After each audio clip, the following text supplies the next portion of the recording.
Hello, beautiful vegans. Thank you for joining us. I'm Mariquita Solis.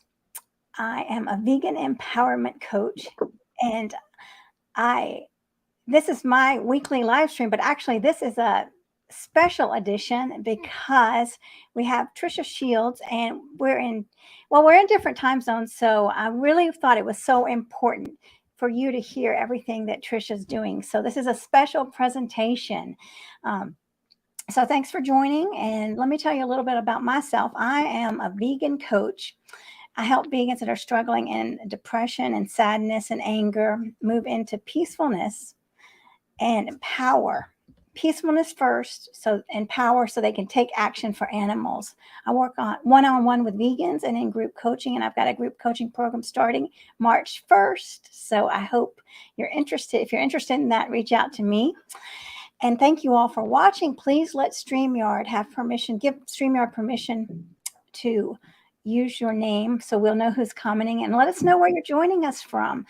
So I'm so honored to welcome Tricia Shields. So she has been an inspiration. We started out on our journeys together. I switched to vegan empowerment coaching, and Tricia was one of the first people that I met. And I've seen her on this journey in the past year really grow. And so I'm excited to hear about Compassion Rising. So she turned her journey into little steps of action. And a lot of vegans don't do that. And she took action right away. So without any further delay, welcome, Tricia. Oh, Mariquita, thank you. I have a special place in my heart for you for sure. You were one of the first people who helped me along when I started this, what I call my awakening journey. When I first became vegan, I was guided to you, and I remember our first meeting very well. And so I just, first of all, just want to tell you thank you. You have a very special place in my heart for sure. Thank you, Tricia. It's been a great journey, and it's lovely to walk with you. And we're just going to keep walking it together. Yeah, we are, sister. So tell us about your journey. First of all, I'd like to hear about, what shifted you into the new awakening of veganism, and then how did that develop into Compassion Rising? Yeah, so my journey started um, I mean, I'll first say we've been vegan and I say my family and my two children who are 11 and 5. My daughter's 11, my son is 5, and my husband. And our journey started a year ago, this past January. And, I have a best friend who we've been best friends for 22 years, Kristen, and she's been vegan for about 5 years. And so there was a lot of exposure to it. And I knew of it, but I didn't really want to be involved. I was definitely someone who, I'm eating animals, but I don't want to see where they're coming from. I don't want to see the videos because I don't want to see them being hurt, but I'm still over here contributing to that. And I didn't realize it. I had blinders on, and I definitely kept those up for a while, but little things started happening over time. I call them God shots, like a little bit of exposure here, a little bit of seeing a vegan sign or something. Like things started happening. And my husband came to me back in October a year ago, over a year ago in October. And he had seen just a video and said, I don't think I want to eat animals anymore. And I'm like, oh, okay. So we started dabbling and we started making more vegan meals. And my daughter has never enjoyed animal flesh in any form. So that was super easy for her. And then for me, it happened late December after Christmas. I saw Dairy is Scary by accident, actually, which I also think was a God shot because I was meant to see that. As a mother, as someone who has children, watching what those mother cows go through, having their babies stripped away, crying for days on end. It was just very clear to me the sentience and the bond that they share with their children. And sometimes, I feel it's even stronger than the human bond. It's just very instinctual. There's no thought. It just is. So after seeing that, that was it. It was like that for me. I came home after seeing that video. I told my husband, clear out the fridge. We really didn't have too much stuff. We had stopped drinking milk, cow's milk years ago. due to some health stuff with my daughter. And so, but cheese, all those things, I just get them out, and that's how it started. And so from there, I own a daycare. I own an in-home childcare program, and we were on a winter break. And so the families that I care for had left with this being a non-vegan daycare, and they came back to a vegan daycare. And I still have many of those children in care, and they are not vegan, but they are having seeds planted upon them every day. And that's kind of what I do, I say, on the side of Compassion Rising while I'm building Compassion Rising. So that was kind of the start of my journey, and where everything happened. And that was back in December of 2021. So over a year. Yeah. Yeah, that's right. When I switched to vegan empowerment coaching. So Yeah. that's amazing. Yes. Yep. Amazing. Truly amazing. Because I remember you coming and asking, what should I do about the daycare?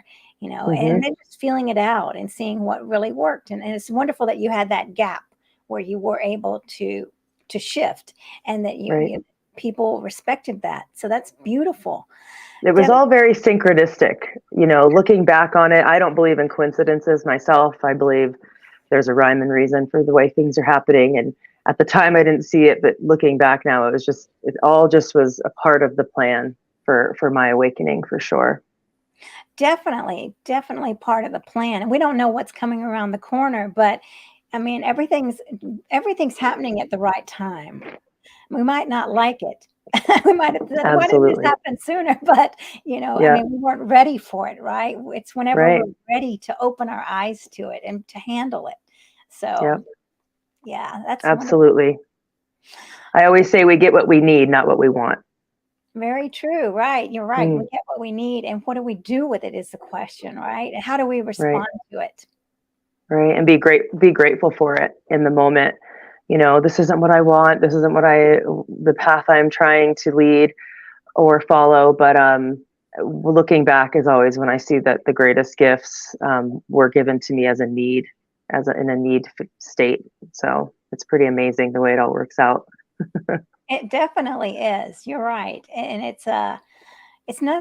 there's no rushing the journeys here. Totally. Yeah. It's a beautiful process. So, well, look, let's see. I see Bobby's here joining us from Boulder. Hi, Bobby. Yes, Hi, Bobby. Dear friend. Welcome. And Caitlin. Oh, yes.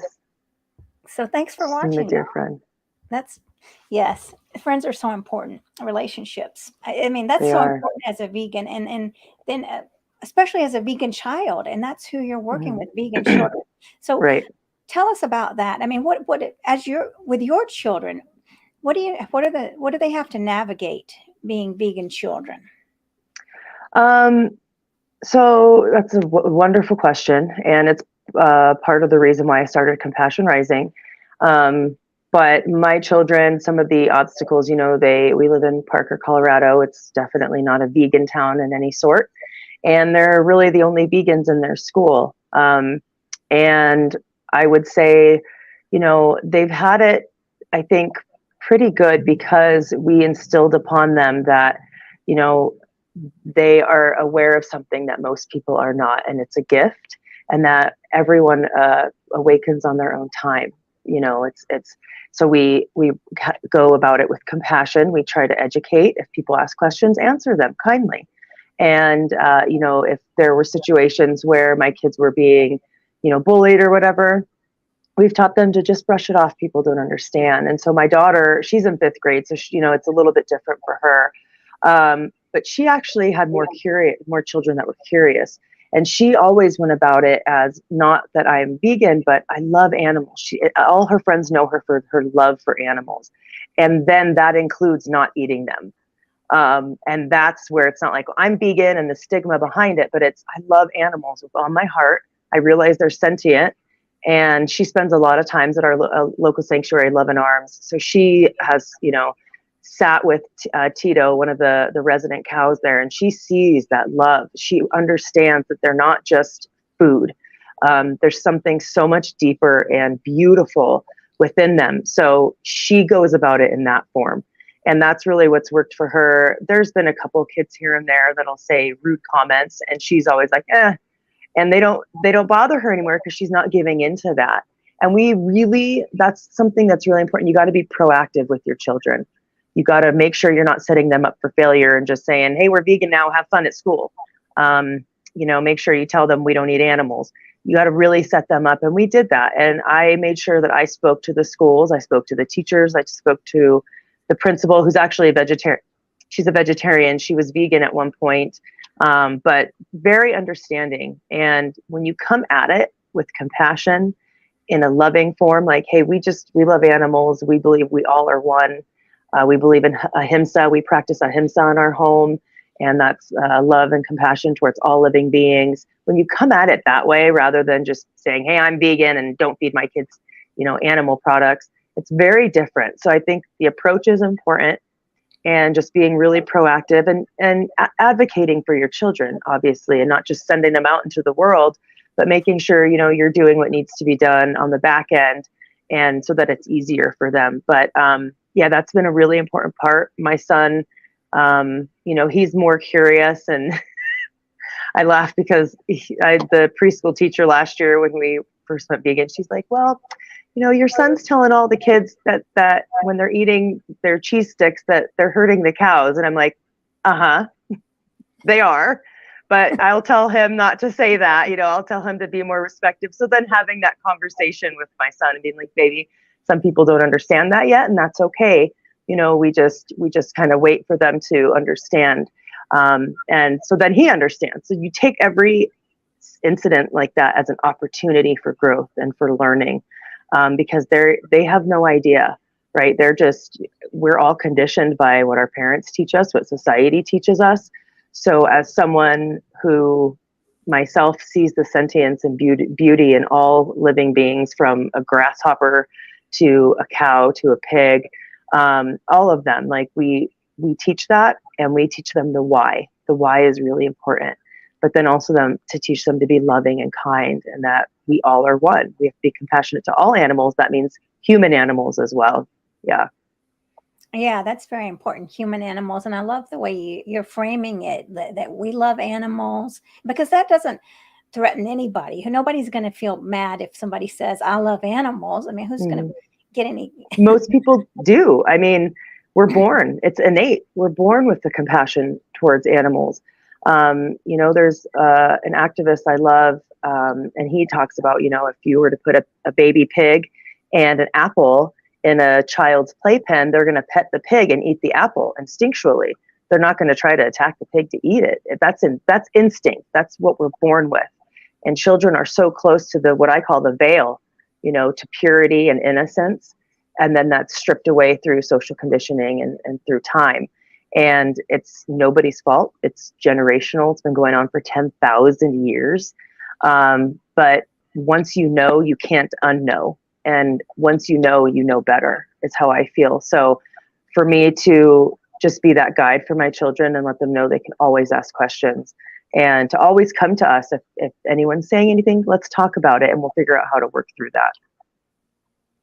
That's beautiful. A very safe space for your children. And then just letting them know that, this might happen, and be aware. Right. And so they're prepared. I mean, getting your children prepared is crucial. Yes, that's beautiful. And the fact that you're right, children, I mean, we're born to love animals, right? And we're all born with all this compassion. What happened?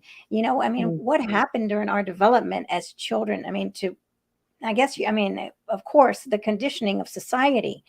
But so tell me about Compassion Rising. How does that, how is that the solution here? Because I know it is the solution, but tell me, how does that work play out in this? Yeah. So when it came to, I say it as a flicker of light that happened.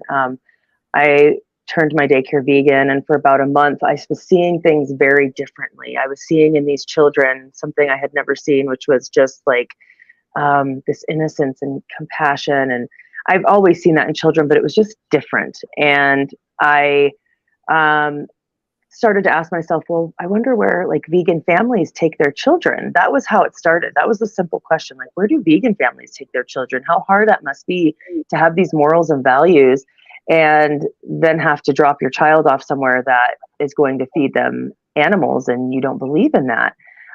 That was the first question that started ticking around in my brain.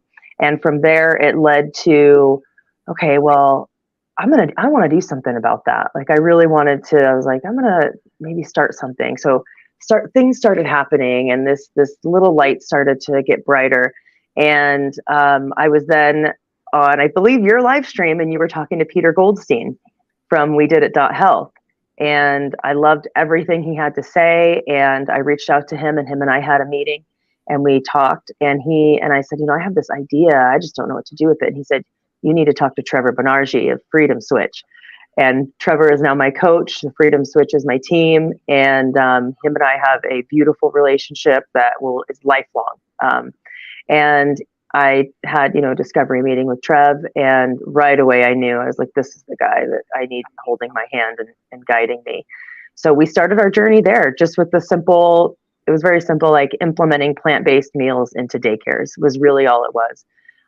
Through that journey, that has completely morphed into something far bigger. And now Compassion Rising is a platform which has not only what I call compassion-based diet, and I call it that because just going off on a tangent, we associate plant-based diets or society does a certain way or vegan a certain way. To me, vegan is not a diet. For me, it's spiritual. Plant-based is a diet. That's what vegans eat.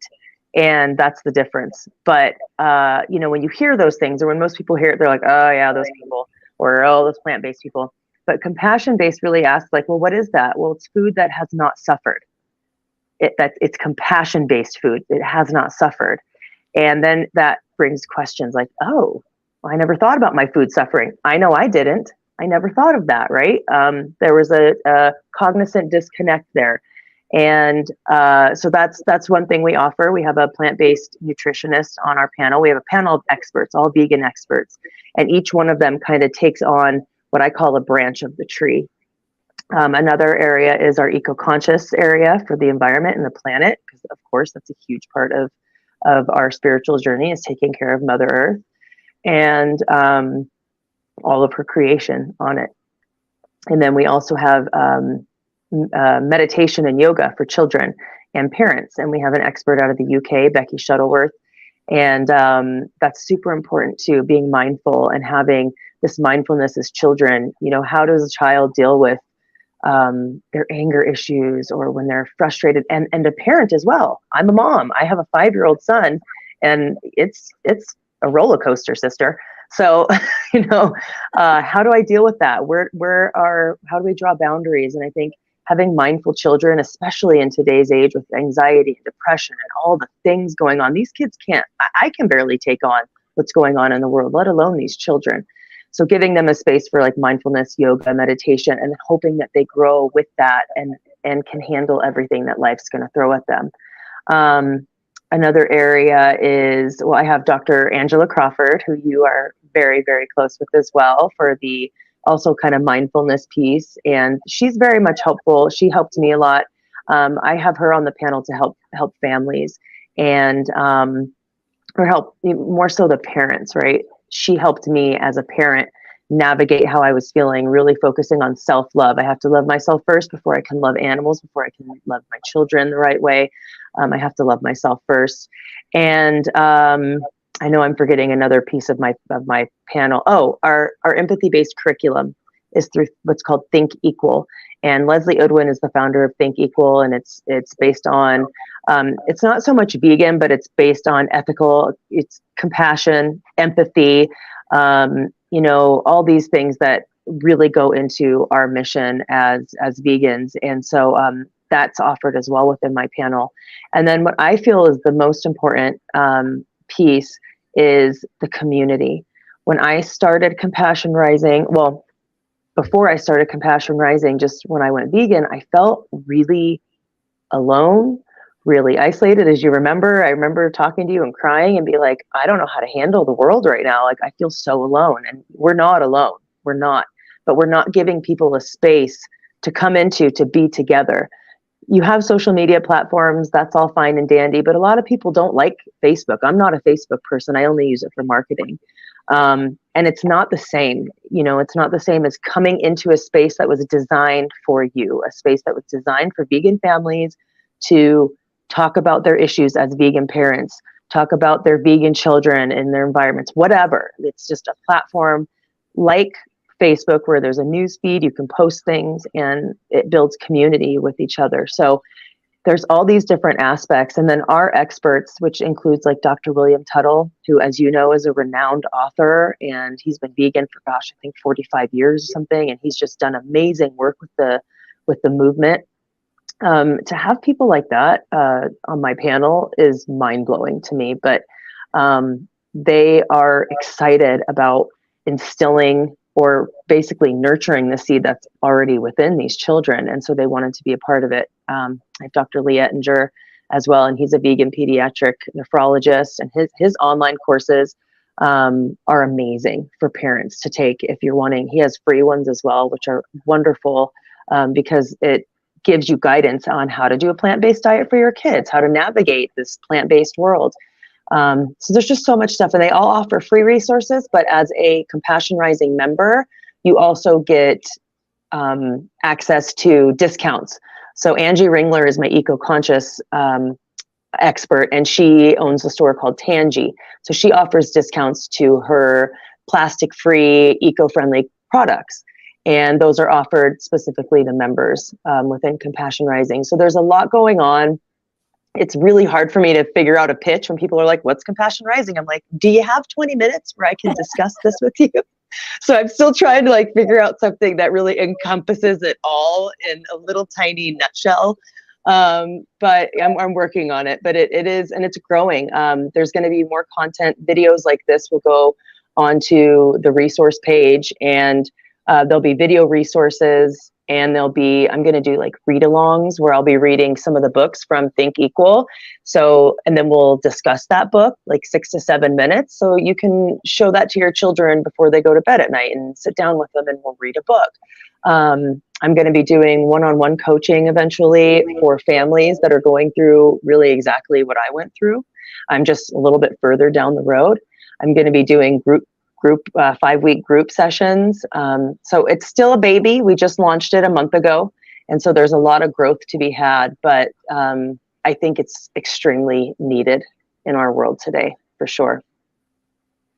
It definitely is. And it's very exciting how you've connected with these wonderful people like Dr. Lee, Dr. Angela, and Dr. Will. I mean, it's amazing to me that I've connected with them too. I mean, in the short period of time that we've both been doing this, it just shows how the vegan community is so loving, and Right. Nobody needs to be alone. Like you're saying, there's a lot of free resources and people that want to help. You don't have to pay for anything. I mean, if you want to pay for extra, yes, you can, but Right. then, you've got to do it, right? You've got to reach out to Tricia if you're watching this, and she's more than happy to connect you with what Absolutely. you need. Right. We both are. So yeah, Right. There's so much future in this. Yeah. So I'm excited about that. And so are you going to be doing interviews with people, do you think, with families or anything like that? Yeah, I've thought about doing what you're doing and talking to people. So I will be doing with my experts. That's one of the things that will be on the platform, and that is advertised as well, is one-on-ones with our experts. So I know in March, Dr. Angela Crawford will be our guest, and I'll do exactly what you're doing here and just talk to her about her journey. And those will also be videos. So each month we'll have one of our experts, and we'll have, a topic and kind of go from there. And yeah, I think it's wonderful. I think these live streams and things, for me, that's how I've met so many people, mostly on your live streams because I watch you all the time, but that's how I've even met Dr. Tuttle, was through you. But also just, that's another place where we find that serenity, where we find, okay, I'm not alone, the Thrive community where we meet, every other week. That's a place where you feel safe and not so isolated. You know, a lot of people go vegan and then they go back because they feel so alone. But you have to reach out. You have to look for your tribe, look for your community, and it's open. I mean, we're all open. We're all just trying to move the movement forward. So creating this space, I know for me, I've created a space that I was looking for when I went vegan. As a mom, even for my children, this was the space that I was looking for. And that's part of the reason why I created it. Was I know I'm not alone in feeling the way I feel. I know there's other families and moms and dads out there that just wish they had a community. And so, you know, obviously the goal is to promote, guide them here, and then create that community as somewhere they can log into every day and say, hey, I had this happen today. What do you guys think? Or, you know, and just grow from each other and share our experience and our strength and our hope. And that alone will build on itself over time. You know, my goal is to, within the next, you know, few years, to have this be a thriving community, somewhere where people just can't wait to get in after a hard day at work or a hard day in a non-vegan world, you know? Yeah, people need that, definitely. Again, the aloneness is rampant, and it really, that it doesn't, you don't have to be like that. And there are ways to Mm-mm. reach out. I mean, and if you don't have any groups in the community, then start one, because there are people like you that want to meet other vegans, people like you that are feeling isolated, and that's what you did. You know, Right. you made it happen, and that's the thing. We're all responsible for our own happiness.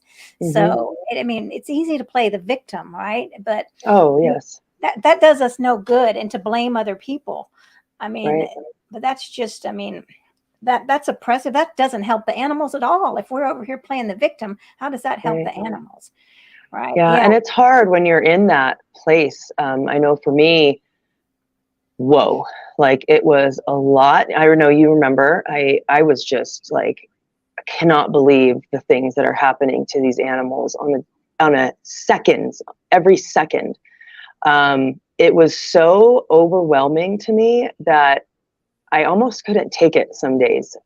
It was the darkest place I've ever been. And I've been through a lot in my life. And it was just very dark. However, we can't just sit in that darkness. We have to move forward. We have to find people who understand, who are further down the road than us, that can bring us out of the darkness into the light. And then there is hope. You know, like I said, this has been going on 10,000 years. So me finding out about it doesn't mean, you know, it's any different than it was before I knew. It's just been happening. It's been happening for a long time. So you got to find community, and you got to find like-minded people that share in your feelings, and that can offer hope, that are, like I said, that are further along than you. I know for me, because I didn't have this, I did reach out. I found you, thank God, and I started doing these live streams where I'd know vegans were speaking. I joined your Facebook group, and that was super helpful, man. I remember my first week of finding out, and I had posted just like exactly what I told you. I'm hopeless. I can't believe this is happening. And so many people commented. I mean, I had like 50 comments of people that were like, it's okay, we're here, we understand. They gave me books and all these different things, introduced me to Dr. Claire Mann. So I ended up reading Dystopia and was like, that's exactly what I'm going through. So there was just so many things that happened, but I had to do that myself. It wasn't going to come to me. I could still be laying in my bed crying, you know, a year later, easily. But you got to move forward. And I also got involved in activism thanks to my best friend. She had been involved in activism. For me, that worked. It doesn't work for everyone. But for me, I found a tribe that were actually out there fighting for what I was inside crying about. And so then I built a family. Like, these people are my family. We have a tribe. Like, we're all really, really close. And I found these people that feel the same way as I do. They're in my neck of the woods. We meet up, we do things. And so it really comes to, you gotta put the one foot in front of the other, especially at the beginning of that journey, you know. And it's different for everyone too. It's very different. For me, it was very sudden. For others, it takes years. Some never even really understand, but they just know, and that's all. You know, they don't need to see all the things, but they know, right? So, and it's different. It's different, and respecting that too. Respecting that is very important. Yeah, you're right. And I mean, for the children, I mean, it's really important to be a good, healthy role model. I mean, and acknowledging the feelings, right? I mean, I'm sure that as a family, you were having those feelings, and then your children were watching you. How did you handle that with them? I mean, how did they feel when they found out? I mean, was there how? I mean, how do you deal with that when you're a little child? So I did, obviously my daughter does activism with us, but, we would never force them to watch anything. They know, we tell them, Mhm. the animals are being very hurt. So they are aware of what happens in a nutshell, right? Like, I always tell my daughter, because we do Anonymous for the Voiceless, we're holding TVs, it's showing footage from Dominion. And I've told her, I can't look at that, and you can't unsee the things that you see. But if you look at it, just know that, okay? So I do let her know, but I'm not going to ever say, don't look at that. Like, I want her to make her own choices, and she doesn't. She's aware, and she just knows that they're, tortured, and she doesn't want to have anything to do with that. Neither does my son. When I was going through what I call dystopia, and that's coined by Dr. Claire Mann, it's basically depression that vegans go through once finding out the truth of the animal agriculture industry. Um, when I went through it, I was very secretive, I guess, about it. When they came around, I really tried to just put on my happy face for them, but still let them know, like, mommy's in kind of a rough spot right now, so I'm sorry if I'm a little emotional, but no, I love you. And just nurturing that, because I didn't feel, while I don't want to hide how I feel, I would tell them, mommy's really sad about finding out what happens to the animals, but we'll get through it. So making it the truth with some positive aspects. I don't want them to have to take on the burden of the truth. They do know it, but they're children, their brains are not fully developed. And that's just really traumatizing as an adult. It's traumatizing. So it was not easy, but I did what I have to. And of course, my husband was always just so helpful through all of that. He was really my rock through a lot of that. But I definitely took time for myself to deal with those emotions. And for me, it only, like I said, I really got into community quickly. I couldn't sit in those feelings for long. So even though I still felt it, I would distract myself with groups and different things, activism and stuff like that. So I felt like I was doing something, all that I could control, and I was doing something about it. Compassion Rising has become a huge part of activism for me. It's really just an activism approach. I think everyone has their own approach. What you're doing is activism in so many ways. So it's definitely become a lighter form of activism, and I truly love it, especially when my energy gets really low, which happens when you're out there doing the work, the protests and stuff that happens. So this is my baby, and this is what I'll put my effort into, and just know that it's gonna make a difference. It doesn't matter. It's not about if, it's just when. It's about when. So I'll put a lot of my effort into this, and just knowing, like, if we can get to these kids and nurture the seed of compassion that's within them, and teach, give resources to families as well, so that when they get into school, they're already like, oh no, well, I'm good. I already know where that came from. I don't want nothing to do with that. Families, obviously, the parents are the first step. Children can't do it without their parents. So Compassion Rising is obviously for children and for their growth, but it starts with the parents. And it's you're the parent, you make the decisions, you teach your children what they know, and they don't know what they don't know. So, you got to be that role model, like you said, and you got to teach them and guide them in a way that's compassionate. And, it starts before they go to school, because, the schooling systems are, the government is in hand with animal agriculture. So they're just paying each other to feed the kids lies and all the food. And it's really bad. So having children know that before they get in there is really important. Yeah, it definitely is. Knowing that, I mean, in a soft way, everything you read isn't always true, right? Yes. And I love what you're talking about, putting yourself first, right? Mm, Loving yourself first is crucial. Yes, compassion for yourself first so that you can have more compassion for others. And that's the foundation here. right. So, You taught me that. You're someone who really taught me that. Honestly, I just love you to death because you were someone who was like, you got to take care of yourself. You know, you can't help animals if you're suffering. How does a sick doctor help a sick patient, right? It's the same thing. Like, you can't help anyone if you're suffering. And that's still a work in progress. I'm by no means perfect. You know, I'm on a spiritual journey, and that has everything to do with all of the earth's creatures. And so it's just a work in progress. But you were someone who definitely instilled that, and like, you got to take care of yourself before you can take care of your children, your husband, or the animals. So yeah, it's very important. Self-love, and you know, who's going to be perfect? Nobody. We got to love ourselves imperfectly perfect and we're doing the best we can. I mean, right. today's best is different than yesterday's best, and we just keep going. We're building resilience, you know. That's so Yeah. important. It's just keep Mm, moving forward, and it's okay to fail. Of course, failure is part of life, right? Yeah, we might say the right. wrong thing to somebody. So yeah, but it's all good. I mean, I know that you were struggling with family and friends, and how has that all worked out for you? You know, man, has it lessened all the Um, angst? yeah, it came, at first it was hard, because like, God, when you find out the truth, you just want to share it with everyone. You feel like everyone wants to know and has to know. And then you tell them and they don't want to know, because just like me, I didn't want to know, but now I know. And so everyone wants to know, and it's just not like that. So that's a huge realization I wish I would have made sooner, to be honest. I wish I would have made that connection sooner, is that everyone on their own time, everyone on their own time. And all you can do is answer questions if they come to you, stand in your truth.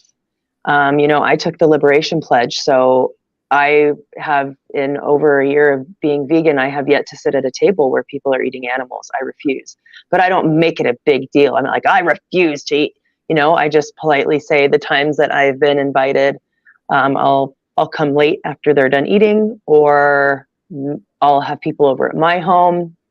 My family's been amazing. I'm just so blessed because, they've been so respectful, and they've made some amazing vegan dishes. Actually, my dad and my stepmom, and my mom has gone vegan since as well. But even like going over, for my birthday, which is in June, they surprised me. I knew I was going over to my parents for a birthday dinner, but I got there, my whole family was there, and they made this beautiful vegan meal. And same thing for Christmas. So it's been a blessing, but it comes with understanding, and just really, knowing that not everyone is going to just, change. Change is hard, man. It really is. It's like the hardest thing we deal with in life. That's why we live in the society too. People don't want to change.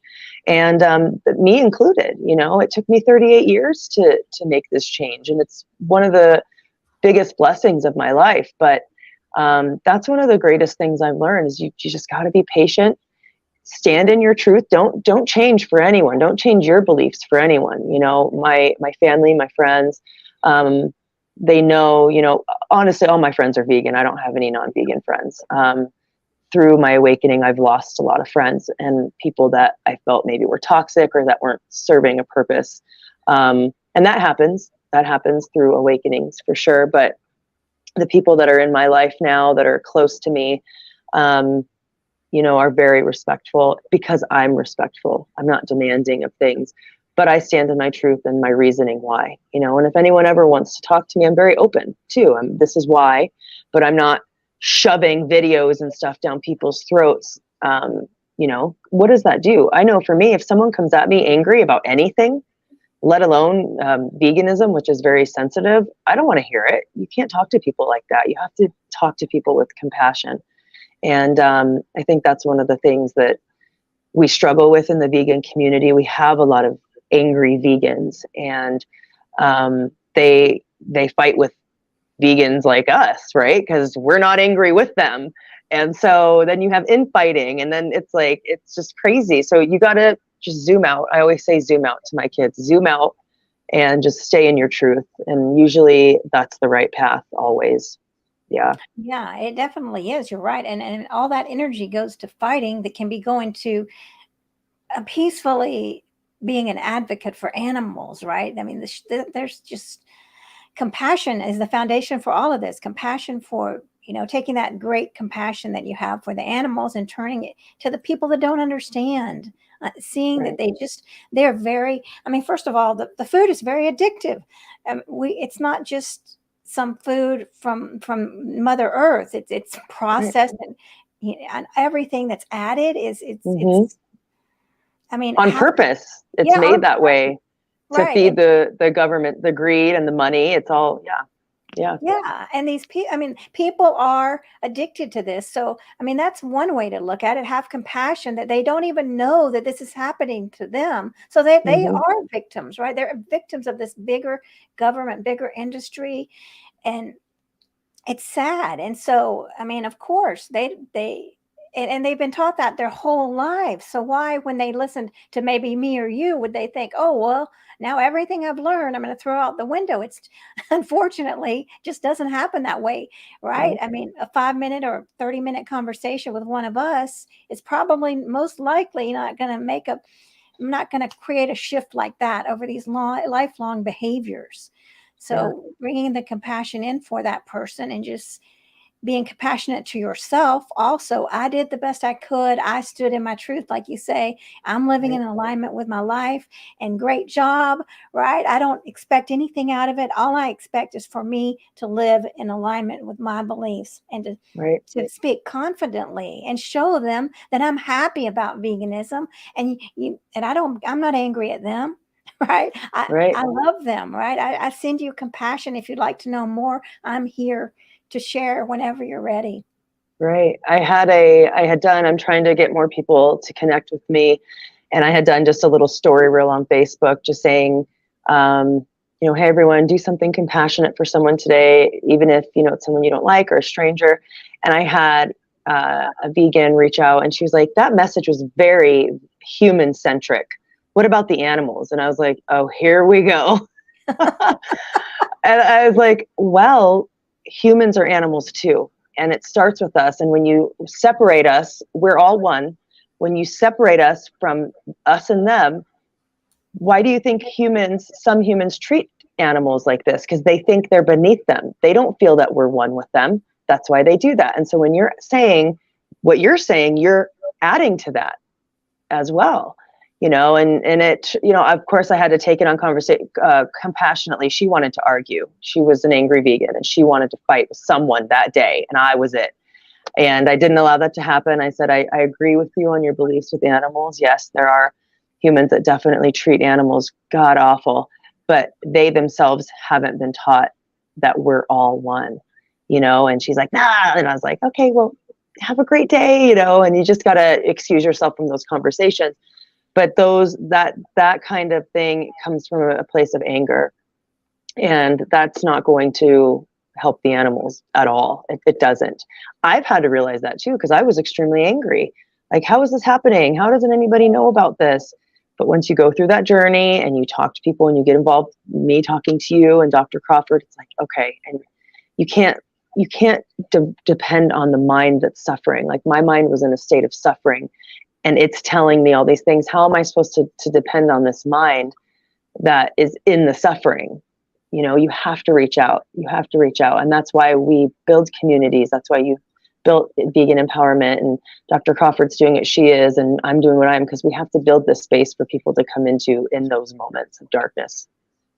Yeah, exactly what you're saying is what I talked about earlier on my earlier live stream with Michelle Gramberg, the separateness that we're creating, separate. And then if vegans are doing that, they're just adding to this toxic world where we're not all one, right? We have to really see ourselves as one body.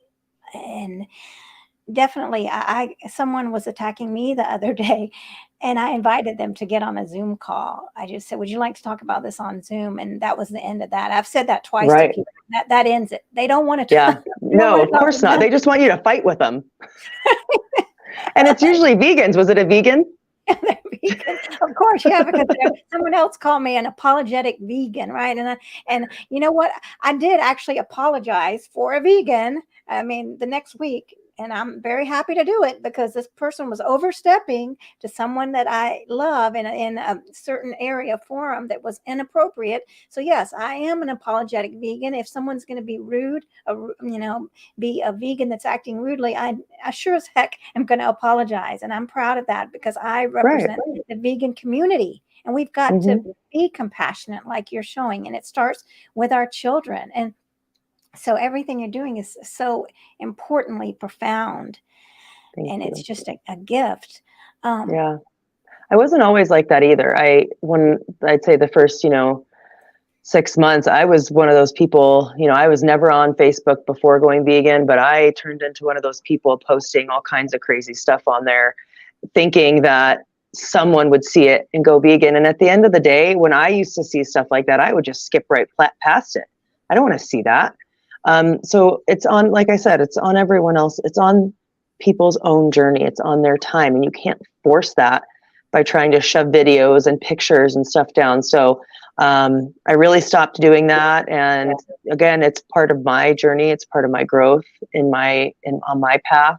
And it's different. And I mean, yes, people do that, and it may be effective in some places, but I have found just along this journey of compassion is that it doesn't work. You can't come at people from a place of anger. Yes, we want you to see the truth. Yes, we would love for you to, on your own time, please go look at what is happening to these animals. But I can't be the one to be shoving it down your throat and then calling you names and stuff like that. So it really has to come from a place of wanting, like, I want to know more. And I don't want to contribute to that anymore once I do know. Yeah. And if you're laying that foundation of compassion, then you sleep peacefully at night. Of course, if you're in anger, how in the world are you going to sleep peacefully if your goal is just to attack? I mean, and it's exhausting. It's exhausting. And you know what you're talking about. I mean, being mindful, we've got to be mindful here, right? I mean, is it attacking people so that they're going to change? Who is going to change if they're attacked all the time? Nobody. So just like in the plants that they speak to with compassion and love, they thrive. And then when they attack them, they just wilt. So compassion has to be our foundation for all humanity, the human animal too. Because they're being misled too. They're being victimized in this whole, look, heart disease, cancer, right? Diabetes. My best friend died of a heart attack very suddenly. And it's because of this, eating these, just the processed foods, the meats and everything. And so, it's terrible that these are victims. And then, it's, it's full circle, right? It is. And, so I'm looking go ahead. Oh, go ahead. No, I was just going to say something about one comment, but yeah. I was just going to show this one comment. Sometimes I want to yell out all the animal abuse animals go through. Yeah. And that's normal. It's okay. That's it. We got to acknowledge our feelings, right? Yes, we want to do that, and that's fine. That shows that we have compassion. So, but we just have to mindfully, have mindful behaviors.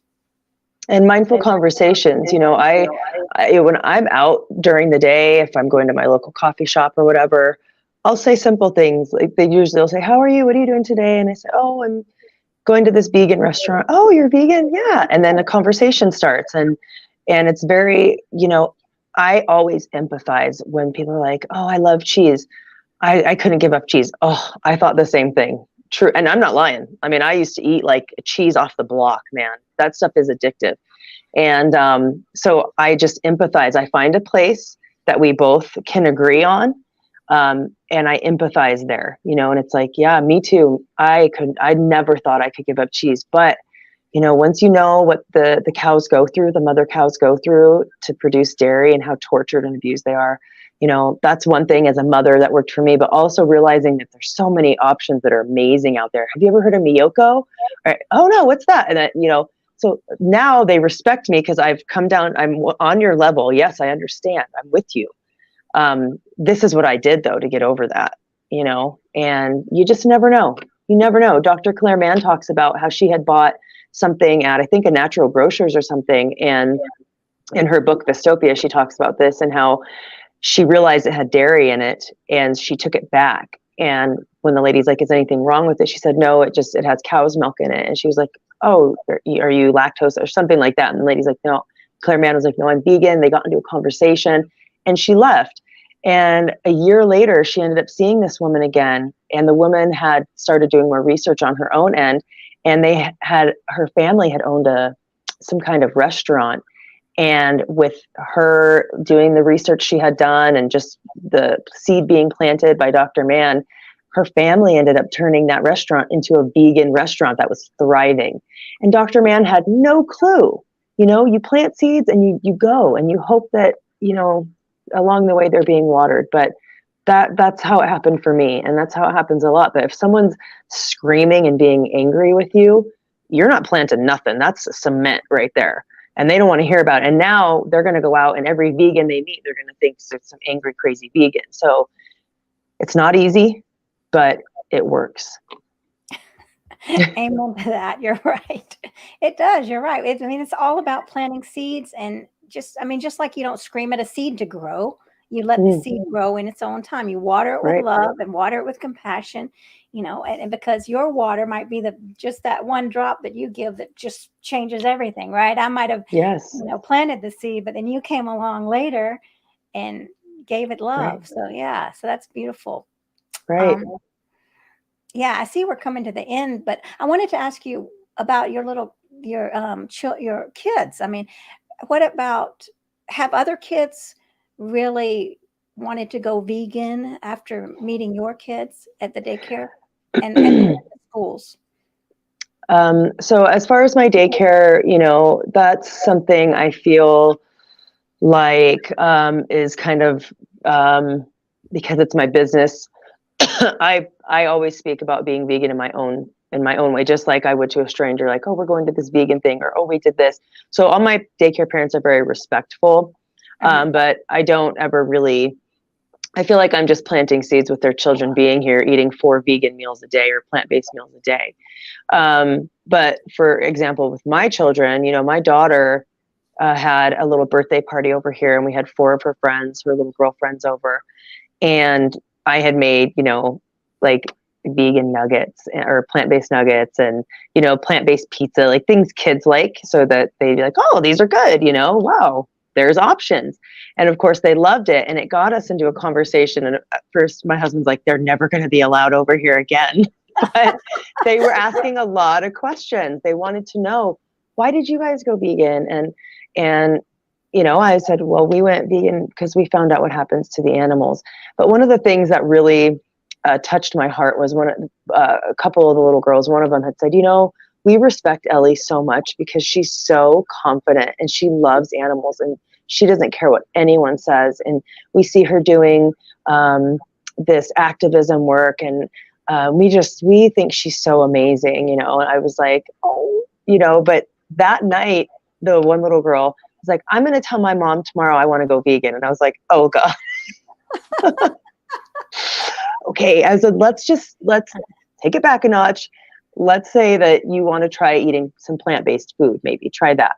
She's like, okay. She's like, but I don't want to do this anymore. And I didn't tell them like things that I know. I just very clearly made them aware of why we went vegan. But it was just the cutest thing. But even just seeing their respect for their friend because of her values and her beliefs meant a lot to me. So, and then, I pointed that out to Ellie, just showing her how when you stand in your truth, people see that, because most people don't stand in their truth. They follow everyone else. So when you're someone that stands in your truth, no matter what, yeah, you may get some stinky comments and whatever, but you just keep moving forward and you just don't pay attention to that. You know that your truth means something to you for a reason.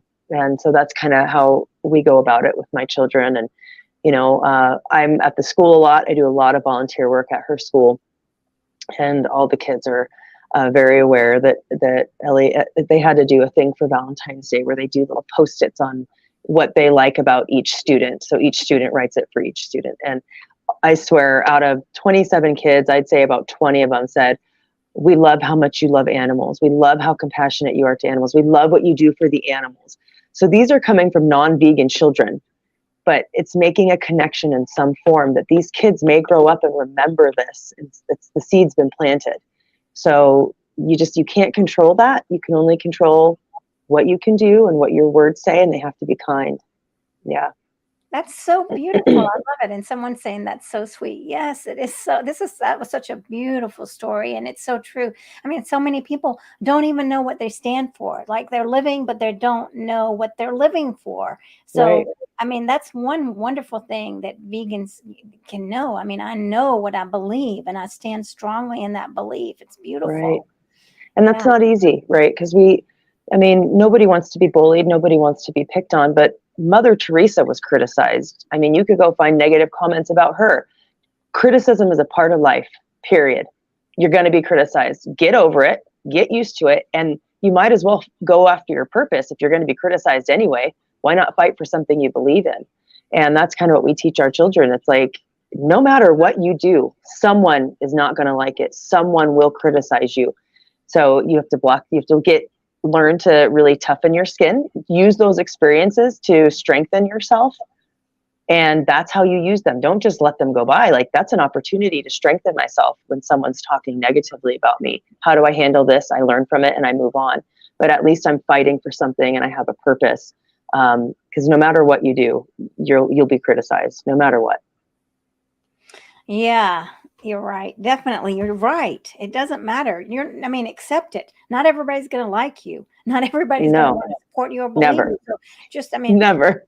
The older we get, I think it's easier to say, whatever, who cares what they think about me? I mean, if they don't like me, that's not, like you said, that's not our tribe. That's not, and that's fine. I mean, they're welcome to not like me. Right. I always say what other people think about me is none of my business. Yeah. Right. That's so true. I mean, a lot of people spend a lot of time worrying about that. And as vegans, we have to, in order to live in peace, we have to let that go and just accept that, again, you're standing in your truth, living in alignment with your life, and you sleep in peace at night because because we're not contributing to that. I mean, that's something for me. It's like, I can't control what's going on. But I know from me not contributing to it, it's making some sort of difference. And that's all I can do. Yeah. That's a big difference. You're right. And yes, how many lives are being saved, right? By every meal that we eat. It's totally. So celebrating that, acknowledging it, right? That's self-compassion right there. Seeing how amazing that we are, everyone that's watching. And I love these wonderful comments. So let me see here's another one. Thanks for your commitment, Tricia. I love what you're creating with Compassion Rising. Awesome. Thank you. Yes, this is beautiful. And Ethan's saying, so excited to see Compassion Rising grow and change the world. This is incredible. Oh, I love you, Ethan. That's my friend. Yeah. This is wonderful. And James is saying, great live stream. No victims. Right. No, we are victors. Like, we are. Yes. Right. Yes. Right. Exactly. So, let's, looks like we're coming up on the end of the hour, and I want to honor your time, but I want you to, just what are some final thoughts that you have, Tricia, and where can people reach you? So you can reach me on compassionrising.us is our website. I'm also on Facebook, Compassion Rising. LinkedIn is a great place. You can always message me through Messenger. My email address is on my Compassion Rising website. So there's just lots of ways to get in touch with me. I'm very open. I have a Calendly link on my website where people can set up meetings with me to talk. And like I said, Compassion Rising is still in its baby phase. So it's growing, but we will have one-on-one coaching coming for, vegan parents that may be struggling. We will have small group, 5 to 6 people, where we'll do different things over those 5 weeks. Though that's coming soon. It's not on the website yet. So just be patient, but keep plugging in. And again, if you want to reach out, if you're interested in these things that haven't launched yet on the site, reach out to me so I can take your name and keep you on my list, my wait list.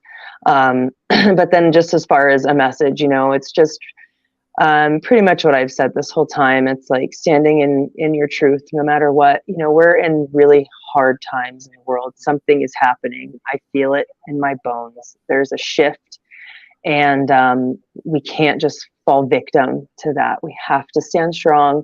And for me, it's do something to make a difference, man. Just do something, even if it's something every day that's small for yourself, right? Either if you don't work out, start walking. Like, just do something that makes a difference in your world, and eventually that will go out everywhere. But we have to just try to stand up through the hard times. So I hope to bring compassion, to not only animals but to people, and I hope to see a vegan world someday in my lifetime. But if not, I know I did all that I could, and that I raised my children doing all that they could as well. So please join us. And if you need a space to be yourself as a vegan parent, or if you're planning on going plant-based and going vegan, please join us.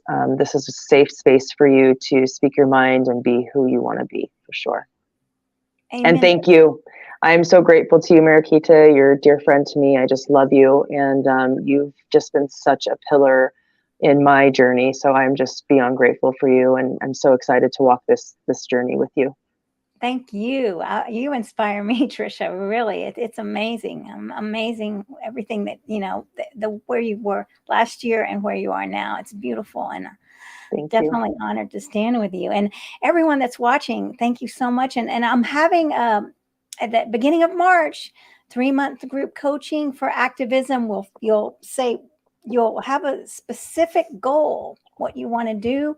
Maybe you want to do a tabling at the end of 3 months. Maybe you want to do organize a meetup group. Whatever it is, we're going to have a goal, and you're going to be surrounded by people that have made the commitment. If you want to be part of this group coaching, you've got to make a commitment for the best you can be. And what that is the best surrounded in compassion and love in a safe community. So please reach out to me if this sounds like something you want to do, because we've got to get active for the animals. And it doesn't have to be, you don't have to be out there marching in the streets. No, there are different ways to be an activist. Whatever's right for you, we'll set it up. At the 3 months, you'll have beautiful support. So please reach out to me if you're interested in that, or one-on-one coaching.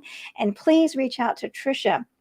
Also, she's here for you. And one last comment here is from Bobby. Tricia is a real deal and will make a huge difference in this broken world, especially with our children. Thank you, Bobby. Love you, Bobby. Thank you. Thank you all for watching. This has been informative and enlightening, and it really warms my heart. So this compassionate talk has just made me, brought me peace and ready for bed now. Me too. Good luck sleeping on that compassionate high. I know, I gotta come down, right? Drink some tea, meditate, you'll be fine. Yeah, to do some deep breathing. Thank you. You're so great. Thank you. Thank you so much, Tricia. And thanks, everybody. Have a beautiful night or morning. Thank you. Bye. Bye.